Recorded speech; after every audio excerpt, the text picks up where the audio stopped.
అర్ధాంగి ఆర్థికంగా ఎదుగుతుంటే తట్టుకోలేకపోయాడు ఆ భర్త. కుటుంబానికి ఆసరాగా నిలబడుతుందని మురిసిపోవాల్సిన ఆ భర్తే అసూయతో రగిలిపోయాడు. ఆమె పాపులారిటీని, ఆమెకు వస్తున్న పేరును చూసి భరించలేకపోయాడు.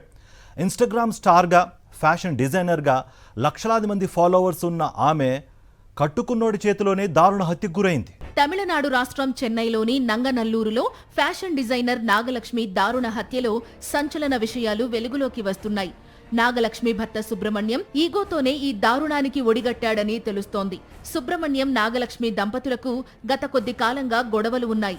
వీరి పెద్ద కుమారుడు రష్యాలో ఎంబీబీఎస్ చదువుతుండగా చిన్న కుమారుడు చెన్నైలో డెంటల్ కోర్స్ చేస్తున్నాడు. వృత్తిరీత్యా ఫ్యాషన్ డిజైనర్ అయిన నాగలక్ష్మి ఇన్స్టాగ్రామ్లో చాలా యాక్టివ్గా ఉండేవారు. ఆమె డిజైన్లు, చీరలు కట్టుకునే విధానానికి నెటిజన్లు ఫిదా అయ్యేవారు. నాగలక్ష్మికి ఇన్స్టాలో 3 లక్షల మంది ఫాలోవర్లు ఉన్నారు. ఈ పాపులారిటీయే ఆమె పాలిట శాపంగా మారింది. ఏ పని చేయకుండా ఖాళీగా ఉండే సుబ్రహ్మణ్యం భార్య సంపాదనపైనే ఆధారపడేవాడు. ఆమెకు వస్తున్న క్రేజ్ను చూసి అతను తట్టుకోలేకపోయేవాడు. ఈ విషయంలో ఇద్దరి మధ్య నిత్యం గొడవలు జరిగేవి. దీంతో 2 ఏళ్ల క్రితం గొడవపడి ఇంటి నుంచి వెళ్లిపోయిన సుబ్రహ్మణ్యం వారం క్రితమే తిరిగి వచ్చాడు. అయినా అతని ప్రవర్తనలో మార్పు రాలేదు.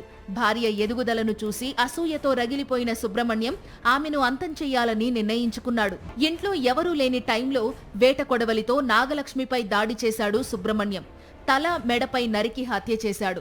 ఆ తరువాత నేను అమ్మా ఇక ఉండం, నీకోసం అన్నం పెట్టాను, వచ్చి తిను అని చిన్న కొడుక్కి మెసేజ్ పెట్టాడు.